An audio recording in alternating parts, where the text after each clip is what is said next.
An artist is a title that you earn, and that it's a little embarrassing to hear people refer to themselves as artists. It's like referring to themselves as a genius. This was a man who was a Merlin of curiosity. He was driven by his curiosity. We weren't sure quite what he was. Was he an architect? Was he a designer? Was he a filmmaker? But what he was, obviously, was something we all wanted to be. I had been trained as a painter, but when we were working on the furniture, and again in film, it never seemed like leaving painting in any way, because it was just another form. She made paintings out of what she was surrounded by. Everything she touched, she turned into something magical. Everything that they did in design, she saw as an extension of her painting. And everything they did in design, he saw as an extension of his architecture. For them, these names like painter and architect, they weren't job descriptions. They were ways of looking at the world. They were introducing people to look at the world differently. Life was fun, was work, was fun, was life. People would say it was childlike behaviour, but what's wrong with that? It's the Eameses have put all this joy back in life. You know, that modernism, let's face it, was getting boring. And they just designed the furniture, they'd be in the pantheon. It's the multifaceted nature of the career that is extraordinary. They give shape to America's 20th century.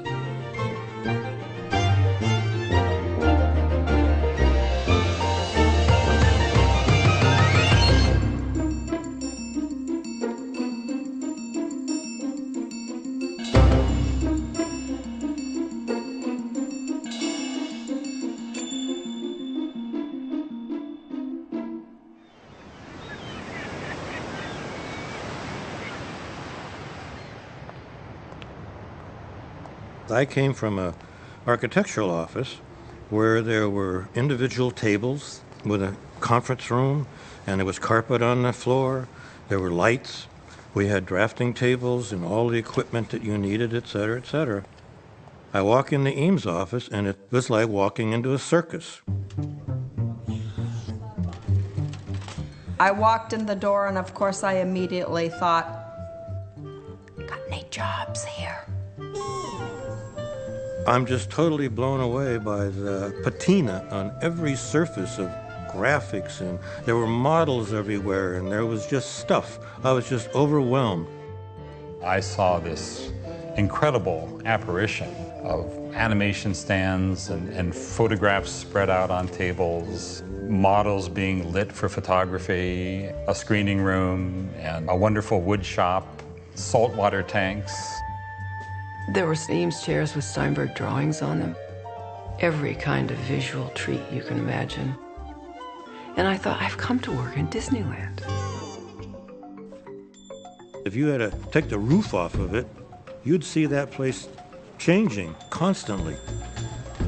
So we just go around and take everything out of the middle of the studio to put up a movie set to take pictures tomorrow, and then the next day you take out all the movie set and put the tables all back up, and everybody's back at work again. It was very informal. I mean, there wasn't ever any kind of routine. There were no, quote, regular meetings. Because I did not have a design degree, many of the people in the office thought I probably shouldn't be there. But Charles had a different attitude. And he said this to me, I can teach you how to draw if you can think and you can see, and you can prove that to me, you can work here.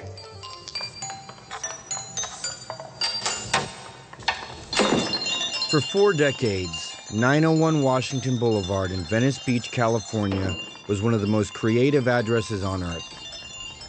Dozens of gifted young designers cut their teeth within the walls of the studio. But the vision for the office came from the top. For the opening, You have to have a place where you can recognize where you're going when you start out. You did. Modern design was born from the marriage of art and industry. The Eames office was born from the marriage of Ray Kaiser, a painter who rarely painted, and Charles Eames, an architecture school dropout who never got his license. Eventually, everything connects, Charles said. Furniture, toys, architecture, exhibitions, photography, and film were all connected in the wild, whimsical world of the Eames office. Charles and Ray Eames wanted to bring the most magnificent experiences that you could have with your eyes to the largest number of people. I don't think there's anything more important for an artist to want to do. It was a career that defined what it means to be a designer. And it all began with a chair. Charles, where did the classic Eames chair come from? Did it come to you in a flash as you were shaving one morning? It sort of came to me in a 30-year flash. Time magazine called it the greatest design of the 20th century. But it didn't start out that way. It began as a failure. Responding to a competition at the Museum of Modern Art in 1940, two unknown young architects, Charles Eames and his friend Eero Saarinen, set out to reinvent the very idea of the chair. The goal is to create an inexpensive, mass-produced chair which is well-designed and which is molded to the body because it doesn't need a lot of upholstery, which is A, old-fashioned, and B, expensive. Upholstery is what Louis XIV did. Working at the Cranbrook Academy of Art near Detroit, Eames and Saarinen thought they could mold the new miracle material, plywood, into two directions at once to make a comfortable, form-fitting shell. The critical point is where that back becomes the seat. The glues aren't good enough and the chair splinters, which means when you'd sit on it, it would be a little uncomfortable, so they have to upholster it. Despite failing at their goal of creating a single-piece plywood shell, Charles and Eero won the competition. The irony is that the chair that Eames and Saarinen designed, they couldn't really manufacture. Even with the upholstery to cover the cracked surface, no existing machine could successfully mold the plywood into the shape of the chair. It couldn't be made in the way that they claimed it could be made. They designed the look of it without designing the substance of it. After many unsuccessful attempts, Eero Saarinen scrapped the project. But Charles wasn't ready to give up, this time with a new partner. At Cranbrook, he had become friendly with Ray Kaiser, a talented young artist who had helped with the chair project. I said to Ray one day, "How did you and Charles get together?" "Oh, I can't talk about it." I said, "Well, why not?" He said, "Well, we just did." They sparked, and the rest is literally history. And I think in Ray, he really found his complement. But there was a problem. Charles was already married.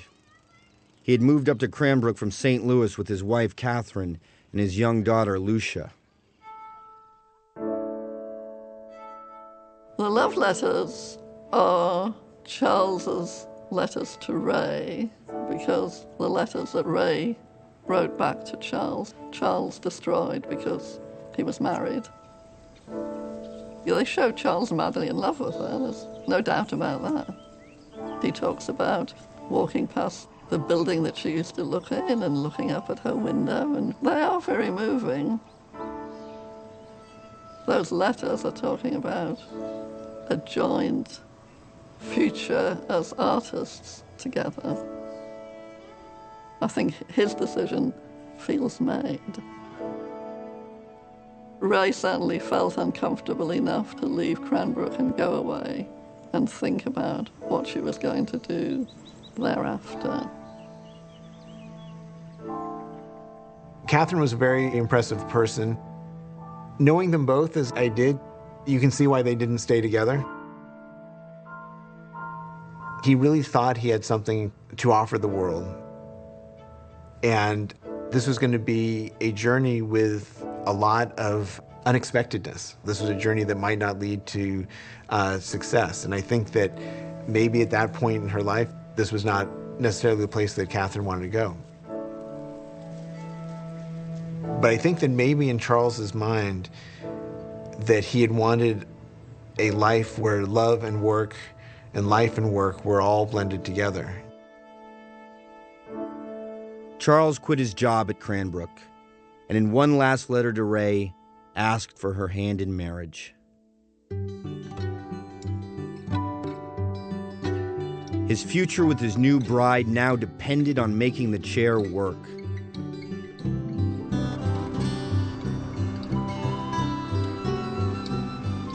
Broke and short on options, Charles and Ray headed from Michigan to LA to finish what he had started. Part of this journey to California was they were both going to figure out how to mass-produce molded plywood and compound curves, which sounds very unromantic, but I think it probably was pretty romantic under the circumstances. In their two-bedroom apartment in Westwood Village, Charles and Ray set up a makeshift workshop. We built the first tool that did the molding, which was so magic. We called it by a magic name. We still called it Kazam. The Kazam machine was a jerry-rigged molding device made out of heating coils and a bicycle pump. But in 1942, with the nation at war, raw materials were scarce, and the Kazam lay silent. But with a setback, there was also opportunity. The U.S. military needed better splints. The standard issue splint was metallic, and so the vibration of the two people carrying them actually would make the wound worse. They would actually be better off if you grabbed a stick off the ground and tied it to it than with this amplification. So Charles and Ray said, well, you know, we're experimenting with molded plywood. Why don't we try to design a new splint? They're trying to make a three-dimensional curve, kind of a bowl, you might say. They can't quite do it yet. So they need holes in the plywood in order to release the tension, because otherwise it's going to splinter where they try to do it. But working within the constraints, what's nice is that this is exactly what you need for a splint, because you need a place for the bandages to go. In a rented warehouse space, their team of skilled designers and craftspeople made 150,000 splints. With peace approaching, Charles and Ray had one thing on their minds: applying the lessons of the splints to the failed plywood chairs. This time, they wouldn't design the look of the chair first. They would never make that mistake again.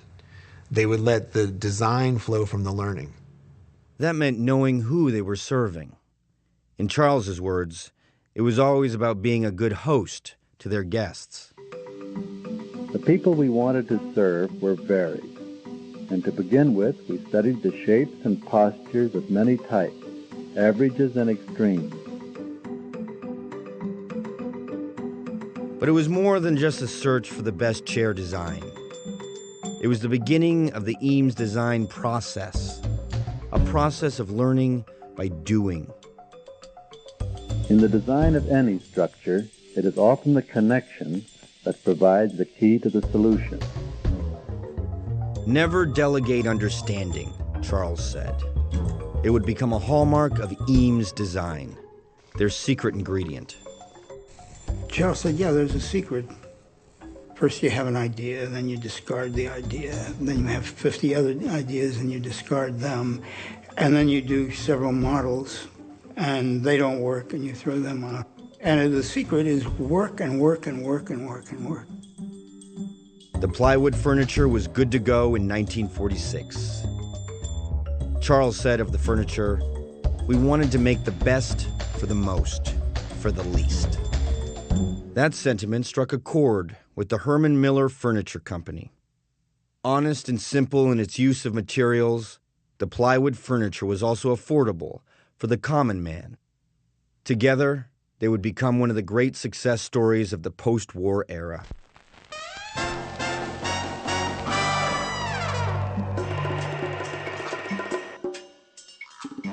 Charles and Ray Eames provide much of the furniture for a kind of upper middle class, educated audience moving to suburbia. When the Second World War ended, it wasn't just 5 years of pent-up demand. It was actually almost 15 years, because you also have 10 years of the Depression. And people have much more money, so if you wanted to sort of do something different than your parents, you bought that Eames furniture. And it was promoted that way. Everything around the marketing suggested, here is something new for a new society. And America was a new society in '45. In the decades to follow, Charles and Ray scored success with line after line of Eames furniture. And their unmistakable designs became a ubiquitous part of American culture, right up to today. Sold for $900 to $232. I think the work retains a real freshness. The elements of it still inform contemporary design today. 21 and a half? 7,000.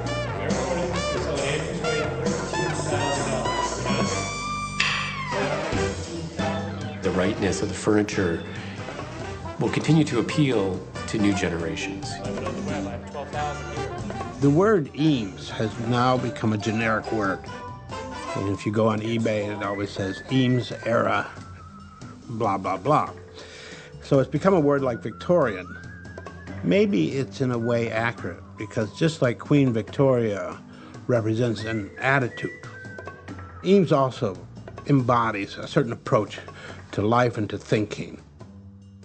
By the early 50s, Charles had grown an outsized reputation as an icon of modernism, fighting to inject an ethical dimension into American capitalism. At that price, the customer knows exactly what he's going to get. This? In MGM's executive suite, William Holden stars as a curiously Charles Eames-like furniture designer. We'll have a line of low-priced furniture. A new and different line. As different from anything we're making today as a modern automobile is different from a covered wagon. In the outside world, Charles's reputation may have grown larger than life. But within the Eames office, there was always the lingering question of credit. There are still some sore issues among certain people who feel they never were recognized as much as they should, but it's a very delicate issue. The issue came to a head back in 1946 at the unveiling of the original Eames chair, when the Museum of Modern Art gave Charles a one-man show.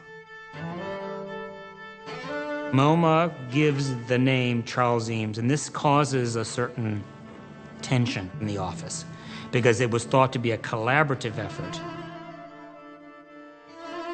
It's not that he's swooping in there and is doing nothing and scarfing up all the credit, but he is not the only designer that was involved. This happens all the time.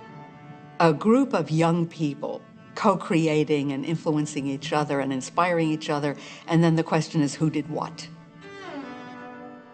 One of the last projects I worked on was Day of the Dead, the film. I was down in Mexico helping with that film, shooting, gathering objects, and setting the type, and I wrote assistance in Mexico, and I wrote the names of the people. So Charles came by my desk and said, "What is that?" And I said, "But we worked on it, didn't we?" I went to New York many, many times, putting the Time Life lobbies together, and Charles never went and saw them while the things were being constructed. But I could never say that I designed anything at the Eames office.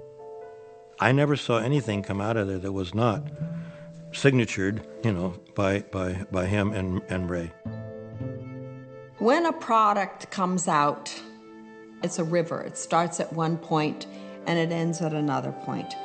Many people jump into it along the way. Everybody contributes a small piece, but only if they go on after that to produce a stunning amount of work. I think, are they capable of saying, I did this, this, and this in the Eames office with no credit? I think he ran the office a bit like a Renaissance studio. You know, there's a master painter, but then there are all the other people who help realize the work. He may have been exploiting us, but if you are not stupid, you are also exploiting that relationship. I was happy being exploited by a proper master.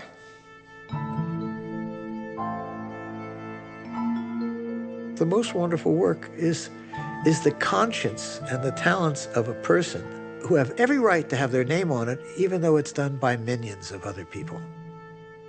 Things good and bad, he rightfully has his name on them, and they rightfully are Charles Eames or Charles and Ray Eames products. Almost always when there's a successful man, there is a very interesting and able woman behind him. And a better case could seldom be found than in Ray and Charles Eames. Come on in, Ray. Hello, I'm so happy to see you. This is Mrs. Eames, and she's going to tell us how she helps Charles design these chairs. How do you manage that? Well, aside from serving as an extreme in the testing of the chair, there are a million things. But I think the most difficult thing is to keep the big idea, to be able to look critically at the work. Yes, well, I think Arlene Francis is clearly having a hard time with this husband and wife working together. You know, this is the era of Mad Men, as we're watching now. This is not fitting, and Charles Eames is trying to promote Ray Eames as saying that we collaborated on this. Well, Ray was a painter. Ray worked here in New York with Hans Hofmann for a long time, which is a pretty good start. I actually thought Charles was more embarrassed than Ray. Ray is hidden away. Charles is being highlighted, the great male designer. It's a very interesting moment of American sexual politics in the 1950s. I wonder if you're going to maybe take us through and show how the Eames chair has developed. And Ray, shall we let Charles do it, or do you want to help with it? No, you see, as I told you, she is behind the man, but terribly important. Thank you, Ray. All right, Charles. The feminist conscience had not been yet raised. Ray would always stand behind Charles. And on camera or in interviews, she said hardly anything. Her warm but quiet conversation shrank to total silence before the camera, but her impact on Eames' work spoke for her. She sat like a delicious dumpling in a doll's dress, concentrating on a sweep of subjects which would seemingly choke a computer. People always made the mistake that Charles and Ray, it was two brothers. They were a married couple. Well, at the same time, they were partners in whatever their design effort was. Ray felt, I think, deeply enraged and hurt on occasion when it was assumed that it was actually just Charles's business and it was the office of Charles Eames, not the office of Charles and Ray Eames. It was Charles who was in charge, but the body of work would not have been the same without Ray's contributions, and how you separate that out, I don't know. If the public saw Ray as little more than the devoted wife supporting her husband, Charles saw a talented artist who had participated in the birth of abstract art in America. Her mentor was the German abstract expressionist Hans Hofmann. Hofmann is one of the great catalytic figures in American art. He starts a school in New York City in '33 with, at times, no more than a dozen or two students. They together are the seed out of which the new American art really grows.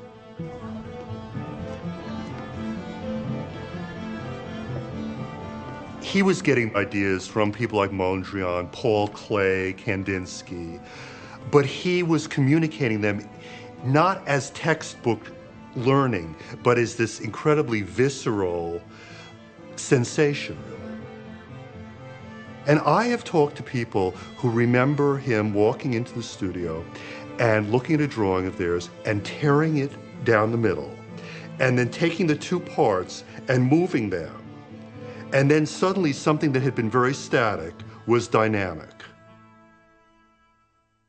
So I think it's there that Ray learned some at least of this wonderful capacity that she had for collaging, for juxtaposition. She could move things around very, very easily and beautifully and find form, and then find form in relation to other form.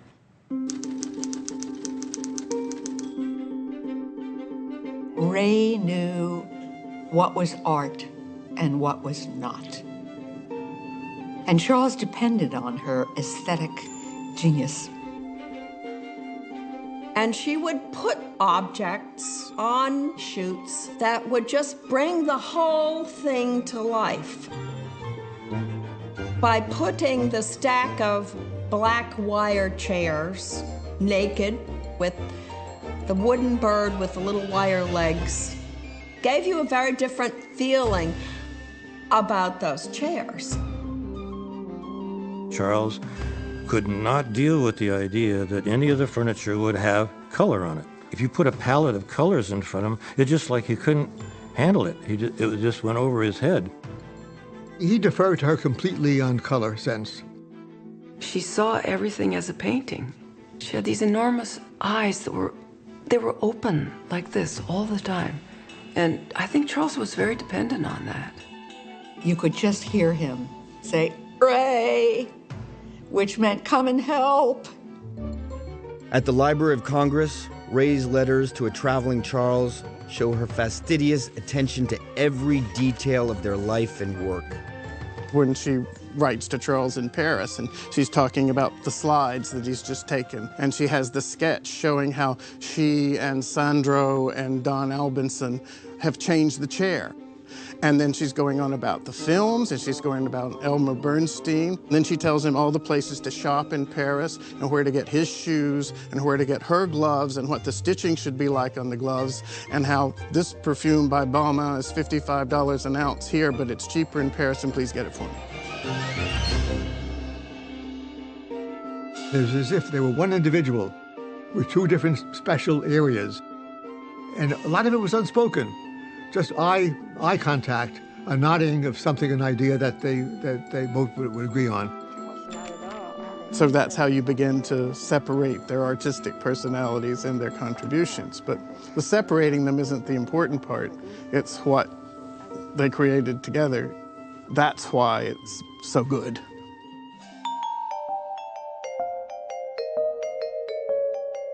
Perhaps the greatest Eames design of all was the image of Charles and Ray. Their playful self-portraits, eccentric dress, and quotable quotes all contributed to the endearing picture of a happy, modern couple absorbed in the challenges of their work. Charles and Ray were cultural icons, but their public face masked the deep desire for privacy. After long hours at 901, they would retreat to the home they built in Pacific Palisades. Charles and Ray were their own community, and we were in the satellite group, and so was everybody else. I had no sense that they were trying to keep out the outside world or anything else. They had created a world and a lifestyle that just required them to go in this tunnel from their house to the work, back home again. So what you surround yourself with and the choices you make about where you live and how you live and the artifacts you have are all based upon trying to create a seamless environment and a seamless life. Originally, the house was designed by Charles with Eero Saarinen as part of the influential case study housing program in 1945. But Charles and Ray were not ones to let a good design rest. Charles Eames and Eero Saarinen designed a house that we now call the Bridge House, and it was for this site. It would have cantilevered from the hillside out into the middle of the meadow. One of the ideas of the house was to use technologies that had come out of the war effort, so all the parts of this house were off the shelf. But the Bridge House was never built. After World War II, there were major material shortages, and it took about 2 or 3 years to even get the parts that they had ordered. And in that time, Charles and Ray fell in love with this meadow.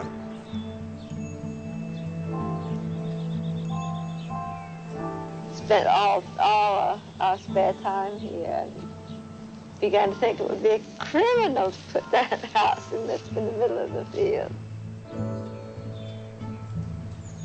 Charles realized, oh, we're making the classic architect's mistake. You find a beautiful site and you plunk a house in the middle of it.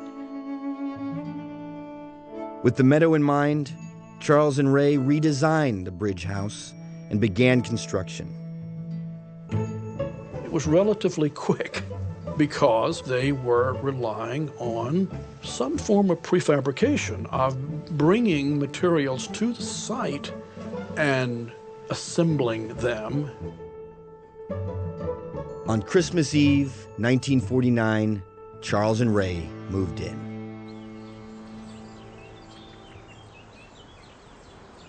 The Eames house in Los Angeles on that bluff overlooking the Pacific Ocean is surely one of the great buildings of the 20th century.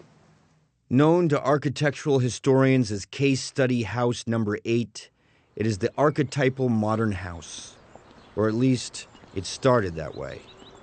The Eames house, as it was first made, is very different from what it became as they lived in it through the years and as it acquired all their little touches. I think people miss that unless you've really been there and been inside of it. Now, do you remember this? Do you remember this? I do. I don't remember this one here, but there was at least one at the office. Modern design has this sort of cliche of being the homes of supervillains.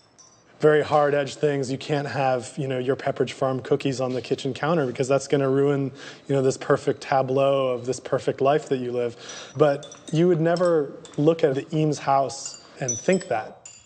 The container for your life can be simple, but that doesn't mean your life has to be simple.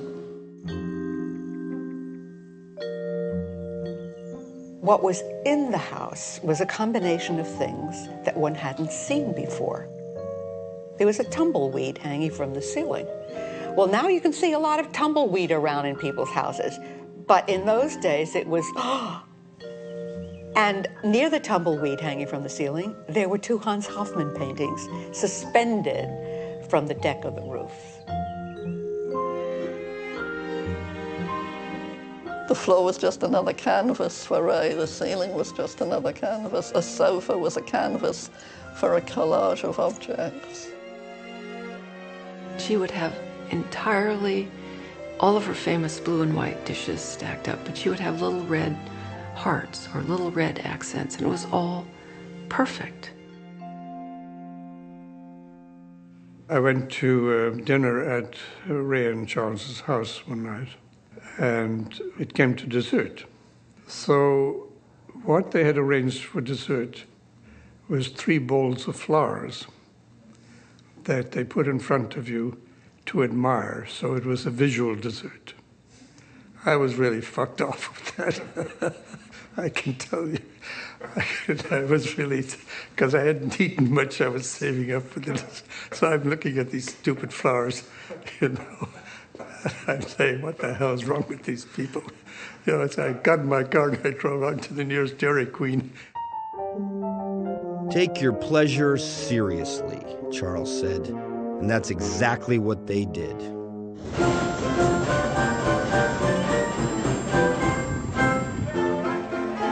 Every time the Ringling Brothers and Barnum and Bailey Circus would come to town, we would all get out our cameras and our Ektachrome, and we'd go running downtown and we'd photograph the circus.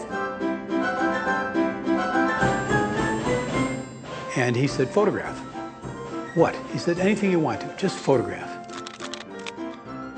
And a couple of people in the audience were there to feed you. It was like a machine gun. Somebody was feeding you the cartridges. And I took a lot of pictures. What impressed him was how everybody knew their place. And sometimes they had 2 or 3 different tasks that they had to do. The circus looks like a free-for-all and is absolutely a model of constraints. And for Charles, this was one supreme example, the performance. Never let the blood show, he would say.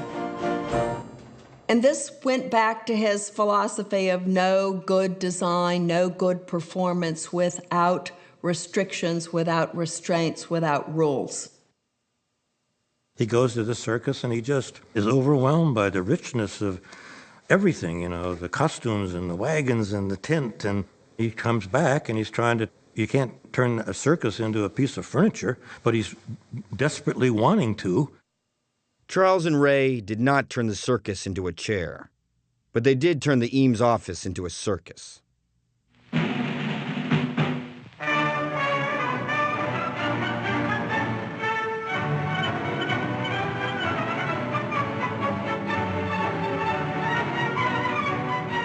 He wasn't embarrassed at all about what it is that he was doing.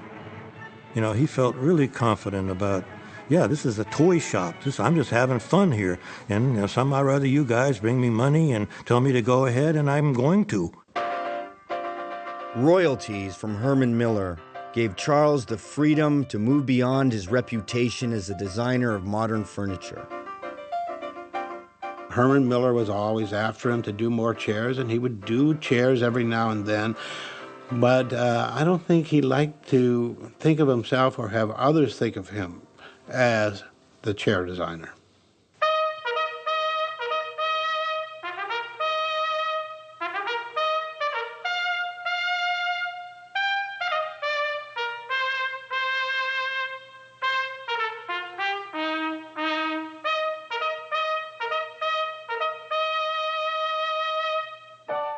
I was a film critic, and that gave me an excuse to go down to 901.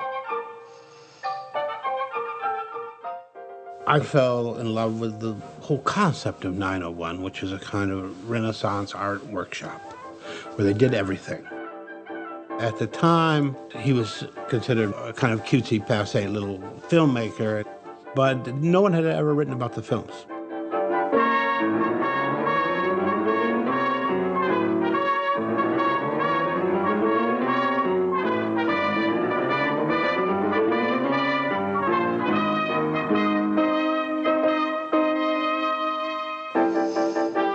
Eames films are their own genre. The product not of a film studio concerned with profits, but of a curious mind yearning to communicate the complex beauty of everyday objects. We've never used film as an art form. We just use film as a tool. They were, at heart, a kind of mixture of vanity and self-expression. They only had one obligation, and that was to satisfy Charles. Much of our energy is like the guy in vaudeville that has the plates going, and he's intent on getting 30 plates spinning at one time, but part of the process is quickly being aware of the ones that are winding down and keeping them spinning. One of the titles that began to circulate with all the employees was the Eamery, because it was like this place where everyone was driven to work all the time. It was 24/7, 365. Going to the Eames office and watching people at their desks was like watching people take their brains out and knead them like dough. Let's see here. People that came from the outside couldn't believe that this was the way things were done. But it was a delicious agony. It was like a temple for me. Many of us understood very well that we were very poorly suited for employment in certain kinds of jobs. We were very well suited to be there. Charles had a terrible time interacting with people. Several times I hired people, and they would be there like 3 days, and he'd come to me and say, I just can't stand that guy. Get him out of here. And I never did know what it was that he saw in that person that he just could not work with them. I happen to have a sort of an interest in language as a mean of communication, which I like to believe can be simple and direct. Charles, I would say, didn't subscribe to that. No, we have to, the only thing is, Ray, we have to have some sort of a background before we do this, because one sort of begins to... His speech wasn't yada, yada, yada, yada. It was stop and go and stop and go. Come on, you let me cut this. Let me... He had this incredible ability to surround every subject with a little cloud of words. We were hoping to... There were several things. There was...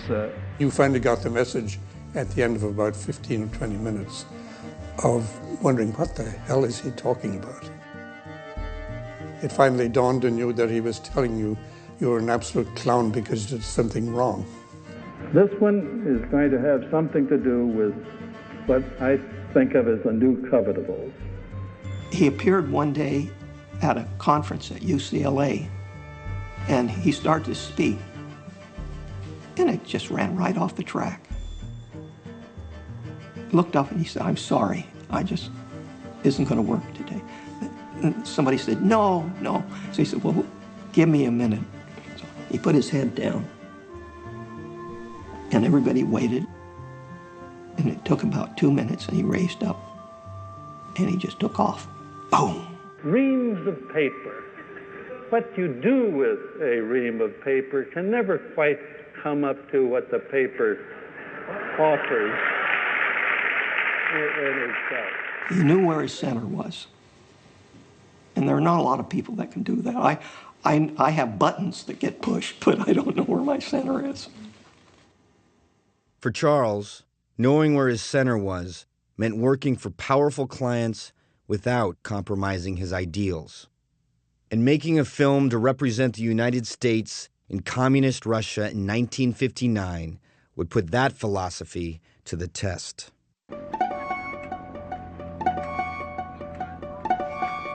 At the height of the Cold War, the American government and the government of the Soviet Union decided to hold joint expositions. And the United States would show what America was about to the Soviet public, and the Soviet Union would show what they were about to America. And one of the centerpieces were a series of American kitchens, and it was there that Khrushchev and Nixon had their so-called kitchen debate. There are some instances where you may be ahead of us. There may be some instances, for example, color television, where we're ahead of you. But in order for both of us to benefit, But the U.S. Information Agency decided that they had to show Russians more about America than just cars and household appliances. The idea is that Charles and Ray will make a film about life in the USA, glimpses of the USA. How could you make the world, as we see it in the United States, how could you make it really credible to an audience like that? We could have shown the greatest freeway in the United States. If we'd shown one picture that had gone, they would say, you know, they've got a great freeway interchange, but we've got one at Minsk, and we're going to build one at Smolensk, and we'll have two, and they have one. But in the redundancy of the multi-image technique, in something like 12 seconds, I think we showed 120 freeway interchanges. People were sent all over the country, friends were called to take images so that it looked nationalistic. It couldn't look specific and regional, it had to be national and egalitarian. Charles said he wanted pictures of people setting off for work, children coming from school, coming up from the subway, and freeways. So I did my first, helicopter flights, sort of strapped in, leaning way out.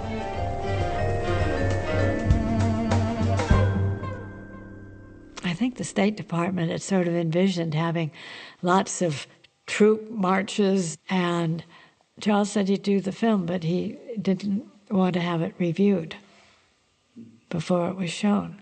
The government really didn't have any idea what was happening. We would have these showings for the guy who would represent the government coming out. It seemed like each time it would just get going and then it'd go blank. And we'd say, that's as far as we are right now. And he said, well, yeah, I guess it looks okay, I don't know. And so he'd go away. Well, as Charles said, sometimes if you don't ask for people's opinions, then they don't give them to you. They just got there the day before, and I think by that time, the USIA was just relieved that there'd be anything to show. You know, and here you have this giant effort that gone into building the building and putting the screens up and tickets being, all of that happening, and he's waiting till the very last minute. It's just kind of his nature. It was right at the end he would suddenly appear, and it would look like it was effortless. He'd say, you know, this is just a little something we've been doing, you know, and there'd be blood all over the floor from the thing, you know. When we look at the night sky, these are the stars we see, the same stars that shine down upon Russia each night. We see the same clusters, the same nebula. And from the sky, it would be difficult to distinguish the Russian city from the American city. If you're going to communicate with 3 million Soviet citizens, you need to say something true. You can't just show off you got better weapons or this or that. You got to try to speak from the heart.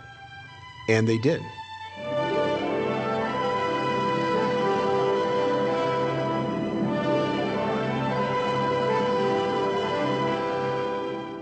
Was it propaganda? Goodness, yes. Have you seen it?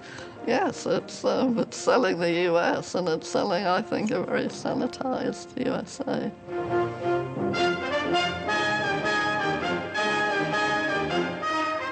Of course it was propaganda. They were Cold Warriors.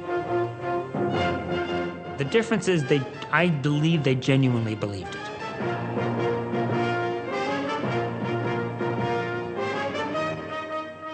One of the interesting things was how to end this.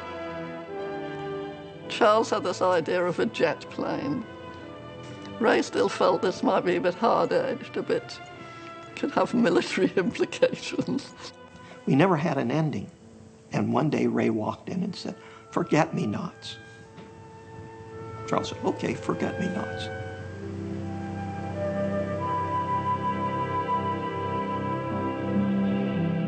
Forget-me-nots, the universal symbol of friendship, translates directly into Russian, "Nie zabudki," forget-me-not.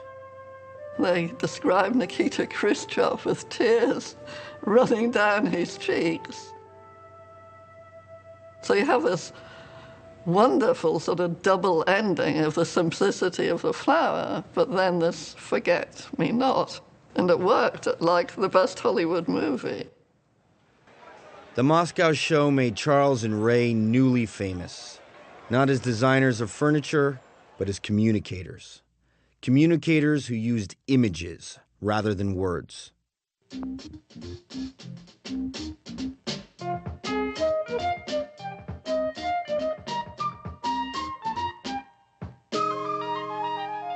Charles was very wary of words. It's not about writing a script, it's about a sequence of images that can tell a story. In the Eames film Tops, there are no words, just pictures.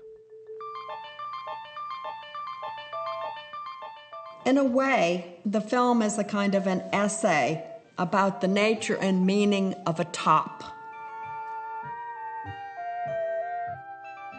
In the beginning, it's all about winding up, getting started, putting it together, assembling the materials. And then it's about throwing them, seeing how they work, what they do, how they dance, how they spin, how they sing, whatever it is that their meaning is.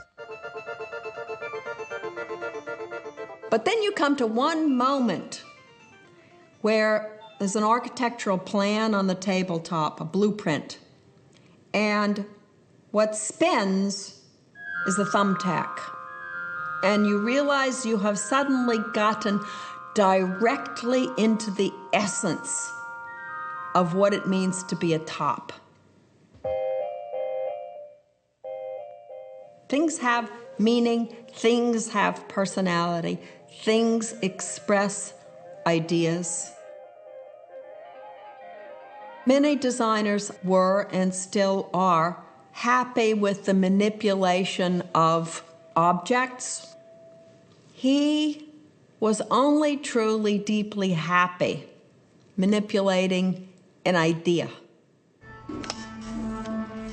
Beginning in the 1950s, the idea of the computer triggered fear in the minds of Americans. People were seeing computers and there was a worry about them. And this notion of the electronic brain feeds into fears that we're going to be taken over by machines. At the time, computers were synonymous with just one company, IBM. What was IBM's product? Big vacuum tube machines, huge room-sized machines, building-sized machines, so that the average individual was feeling this is an alien, science fiction type invasion of my privacy. How do you combat that? IBM turned to the Eames office. To overcome the computer's PR problem, Charles and Ray set out to humanize it. Properly related, it can maintain a balance between man's needs and his resources. It's done in this, what to us today looks really corny. These are information. But at the time, this was thought to be radical to do a film for a science company like a cartoon. Something has now emerged that might make even our most elegant theories workable. And you go from the abacus, as human problems become more complex, people invent more complicated machines to solve those problems, and the culmination of that is the computer. This is a story of a technique in the service of mankind. It's not going to take over the world. It's not going to be robots. It's the logical evolutionary progression of man developing products to solve problems. Charles's visionary interest in computers helped to bring IBM into the Eames office stables. But it was not expertise that made Charles and Ray indispensable to the rapidly growing company. You sell your expertise, you have a limited repertoire. You sell your ignorance, it's an unlimited repertoire. He was selling his ignorance and his desire to learn about a subject. And the journey of him not knowing to knowing was his work.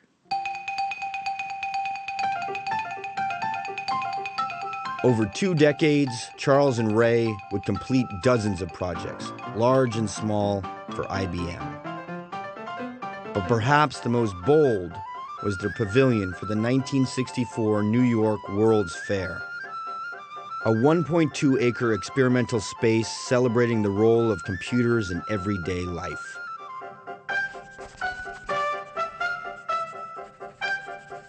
I was drawing the stuff as fast as he could conjure it up, and they came up with this idea of putting that theater up on top of these trees. And so I knew they're going to have these plungers going into the ground that are going to move, 400 people up on this ramp. And I knew, as a designer, I was going to have to figure out some way to make all that happen. And he's just so excited about this thing, and then I'm just standing there like that.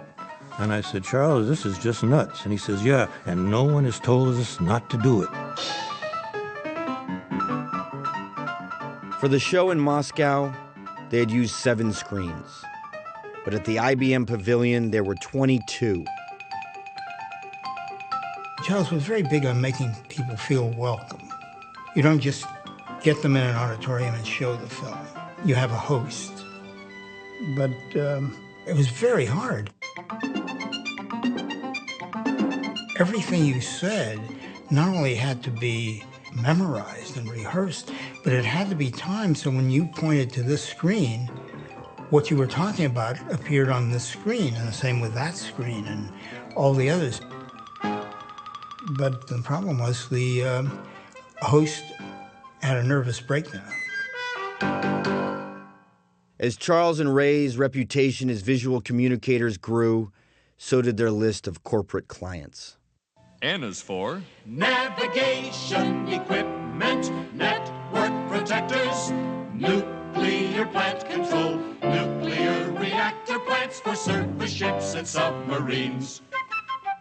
Westinghouse, Boeing, and Polaroid all trusted the Eames office to solve their problems.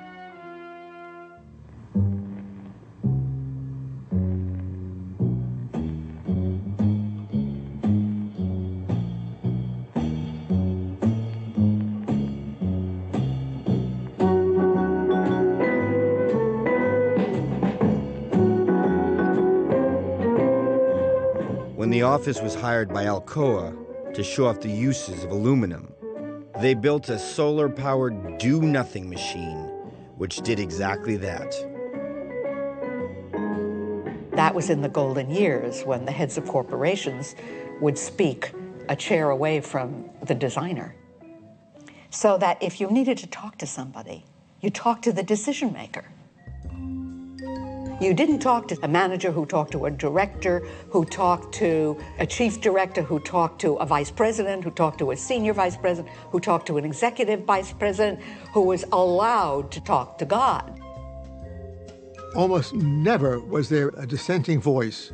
We trusted his decision-making entirely. So his freedom to do and to explain and to conceive and execute was almost unparalleled. They didn't have contracts. They had a handshake. All those huge projects were done on a handshake. We're going to give you the best product, but we can't tell you what it's going to cost. And for IBM, and for Polaroid, and for Herman Miller, it was okay. And for Charles, these gentlemen's agreements went both ways. The budget for Mathematica was $150,000. It actually ended up costing $300,000, and Charles paid for the $150,000 that it went over budget. So the whole thing about what things cost and trying to keep it within the budget and meet the clients, he didn't care about it. He cared about it, but he couldn't stop himself. Charles and Ray's career began with the utopian notion of providing low-cost, high-quality goods to the masses through industrial production. But they never viewed their work for corporate titans as selling out. They wanted to work for the Google of their time, and they did. And it allowed them incredible experimentation. And they believed they could have a bigger impact on everyday life by working for the bigger company.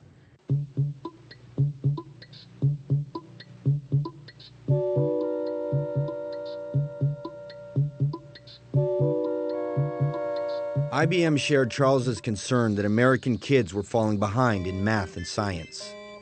And as usual, they gave the office free rein to address the problem.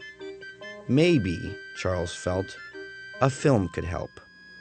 We begin with a scene 1 meter wide, which we view from just 1 meter away.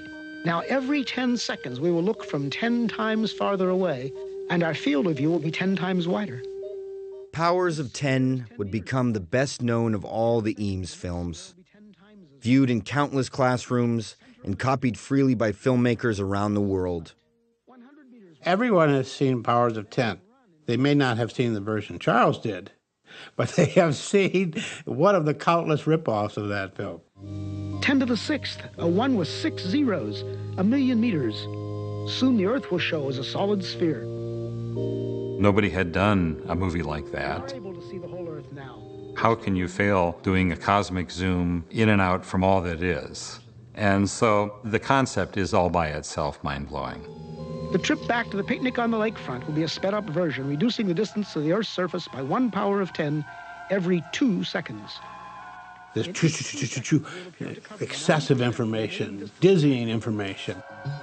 10 to the 9th meters, 10 to the 8th, Like in a chase sequence in a movie, everything is going by so fast, it forces the observer to choose the information that's truly important, which is the car or the person that is running away from you, i.e. the idea. We are back at our starting point. Eames was aware that, in fact, that this was somewhat dizzying and it wasn't possible to get all of this information across in a single viewing, and that was fine. What he probably didn't know was that he was also looking into the future of audiovisual perception. The pace at which we receive information today is as fast as he was doing back then. As a single proton fills our scene, we reach the edge of present understanding.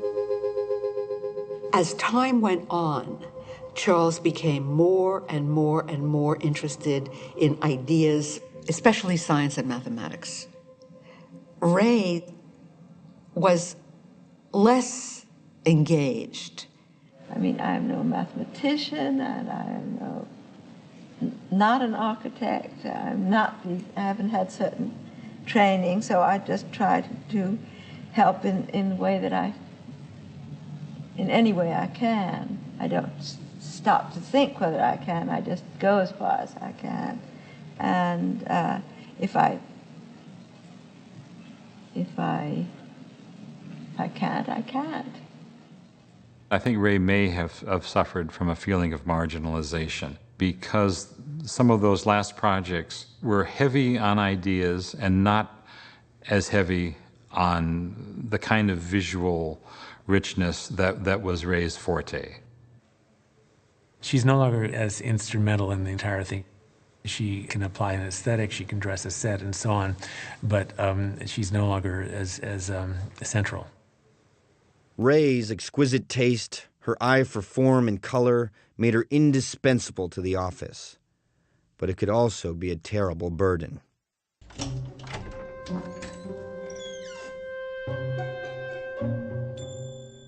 I remember peering into Ray's office only once or twice. Because when the door opened and I looked into it, I thought, I don't ever want to look in there again. Because it's a little frightening. Ray had a little room, smaller than Charles's, directly across the hall from his, that was just absolutely jammed with all of her little pieces of paper and all of her little slides and all of the little notes that people had mailed to her and that she was mailing to them. And she would go in and find things. She would say, oh, I have one. And she'd disappear into the room and come out with the perfect kite. Or she'd go in and find the perfect scarf or something. She would go and she would fuss with it and change it one day, and the next day she would look at it again and change it a little something else. And I think over the years, the perfectionism did get in the way. In a way, it crippled her. Here is, a picnic basket. A drawing of a basket. Deb in Seaview Village, so that's probably Deborah Sussman. It's a letter from Lily Sheridan. Oh, that's cool. Cool. Look at that. I've never seen that. Dearest, there we go. Dearest queen of all pack rats.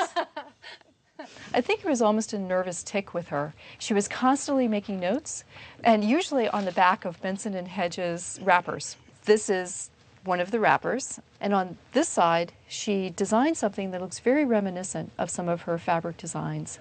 And then you turn it over, and you see it's the Benson & Hedges.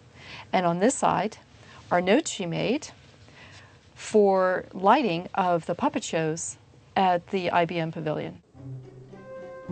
You'd find them everywhere. They'd drive you crazy. And they could say, buy soap or liver and onions for dinner, or they'd have very elaborate ideas.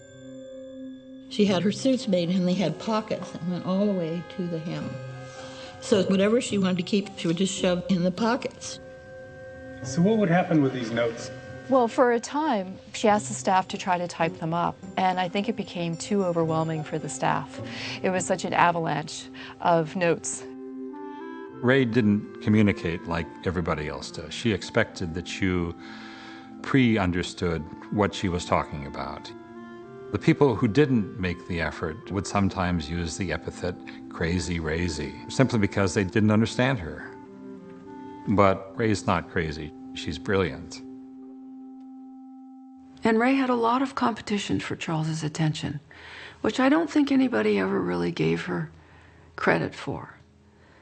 That everybody wanted Charles and not Ray. He was the guy that the IBM executives would call. He was the guy that you went to discuss the projects intellectually. He was very charismatic.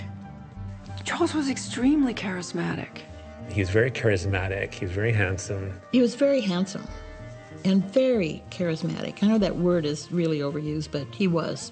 And especially very charismatic to women.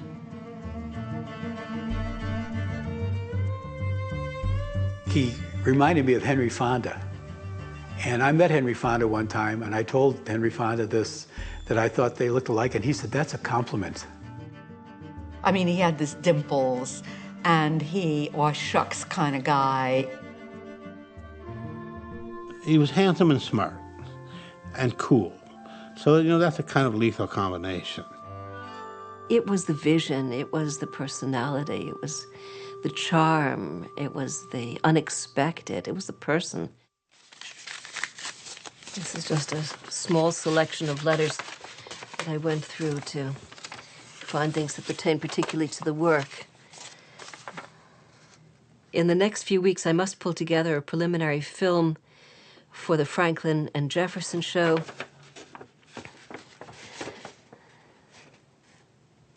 And then the rest is personal.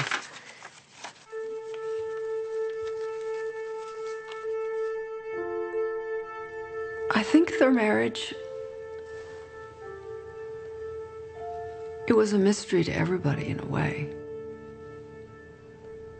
They were emotionally extremely bonded, but he found excitement and thrills outside of Ray and outside of the office, which was really crushing to her.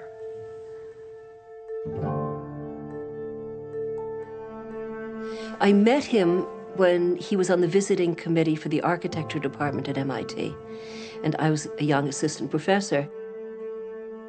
Charles said, let's experiment with some films on art.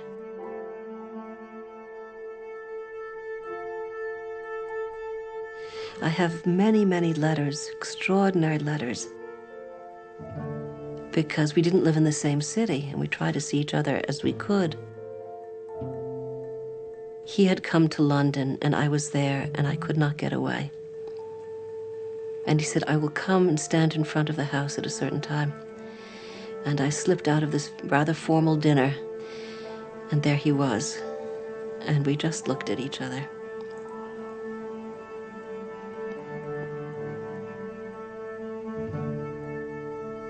And we had a very profound love for each other.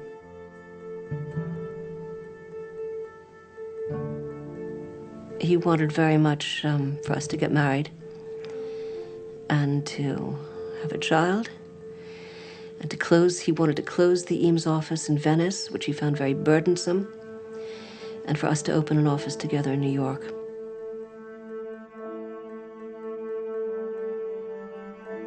And I made a decision, and I don't know if it was the right decision, that I couldn't do it to Ray, because I had a friendship with her, but above all because they had been together so long, and I knew how much she depended on him. And I said, I can't do it.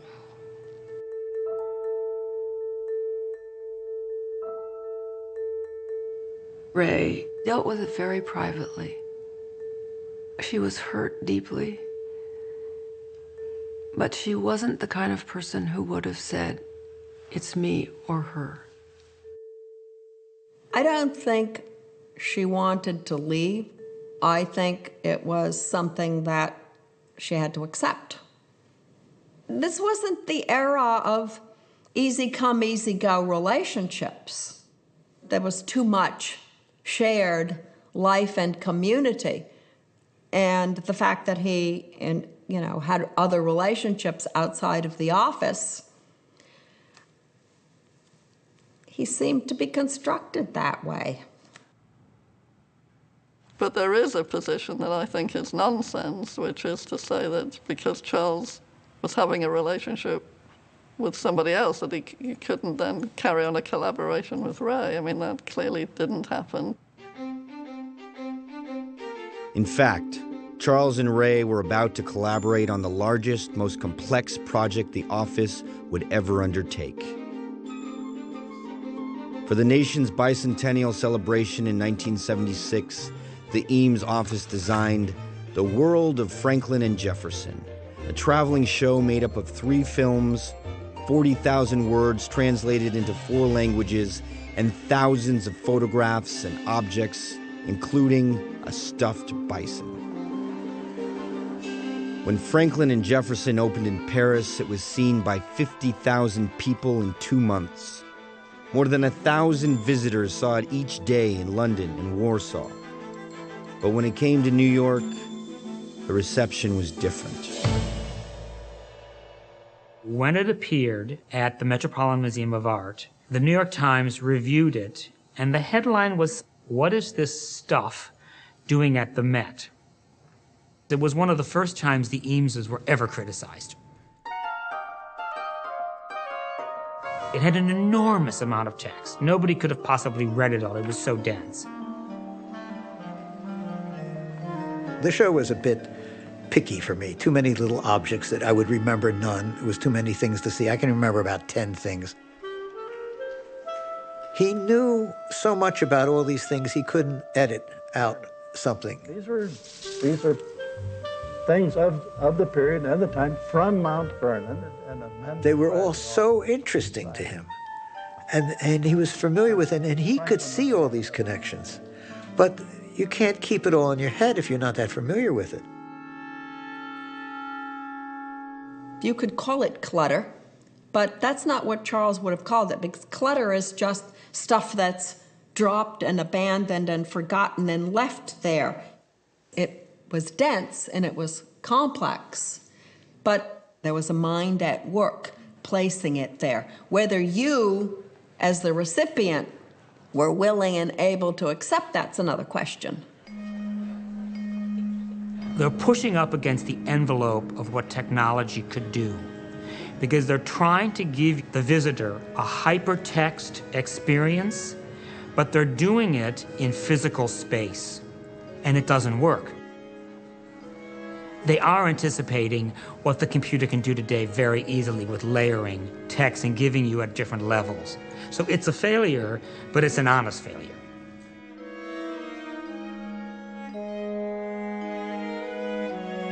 The criticism of Franklin and Jefferson hit Charles hard.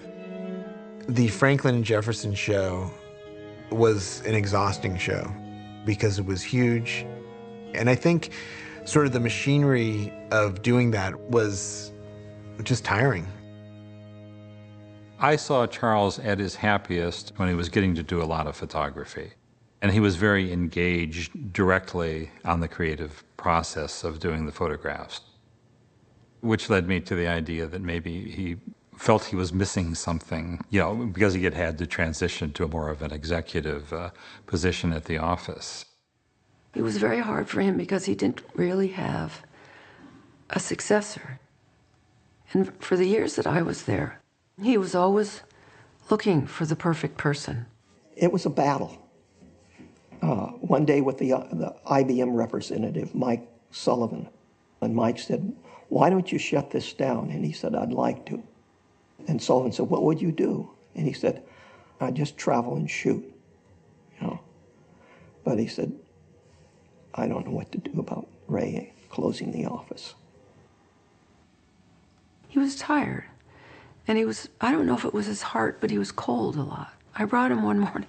It was a Saturday morning, and I made applesauce cake or something, and I brought it to the office, and I handed it to Charles, wrapped in tinfoil. And it was still warm, and he took it and pressed it to his chest. And he was thrilled to have that warmth just sort of on his chest.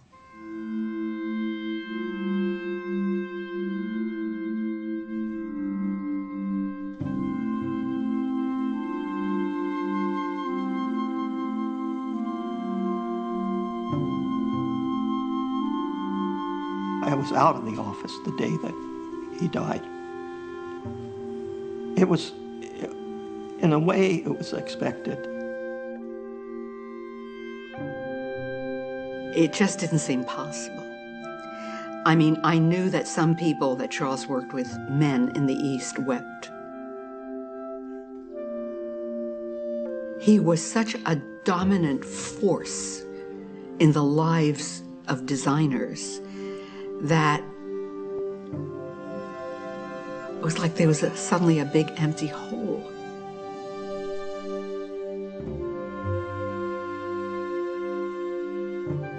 There are still days when I'm driving down the highway thinking about things, and I think, why did you die? I'm not through with you yet.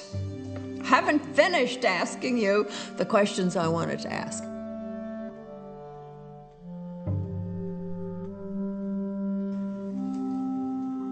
He was the most important person in my life. I mean, he could really be tough, you know, but he was an extraordinary person.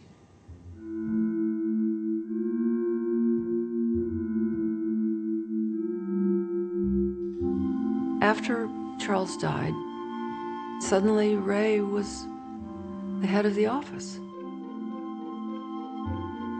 She gathered everybody around and she talked about her goals and what she wanted to do and how she needed our help. And it was really very powerful because she had never done that before. But she felt this huge burden about carrying on the name and carrying on the office. And I think it was killing her. And I said, come on, Ray, why don't you just close the office and let's go and paint? And she said, no, that's all in the past. I can't do that anymore. Without Charles, activity in the Eames office dwindled until it was time to finally close 901. Ray focused on the painstaking work of cataloging the voluminous 40-year output of the Eames office. Nearly 350,000 photographs and 500,000 documents had to be organized for shipment to the Library of Congress.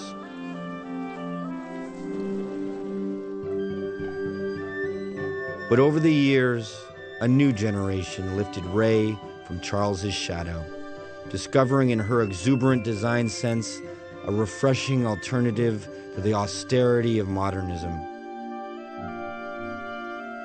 And Ray seemed to finally find her voice as one of the most influential women of American design. Best for the most for the least. That was always the sort of principle. That's why we became interested in mass production. At that point, women began to point to Ray. You know, if there are two Eameses, why aren't they both credited? And now, of course, they are.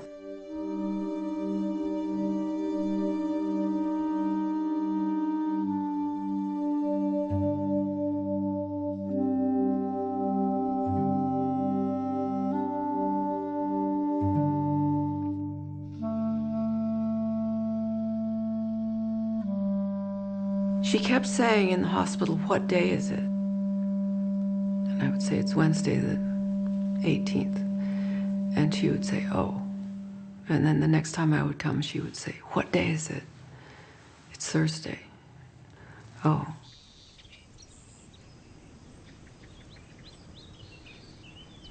I think she wanted to die on the same day as Charles because it sort of symbolized their being one.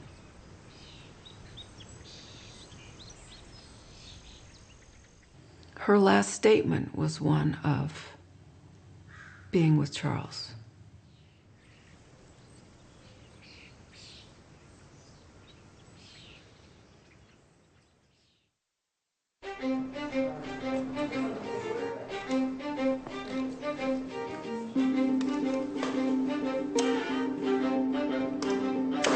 This guy and that guy could trade places.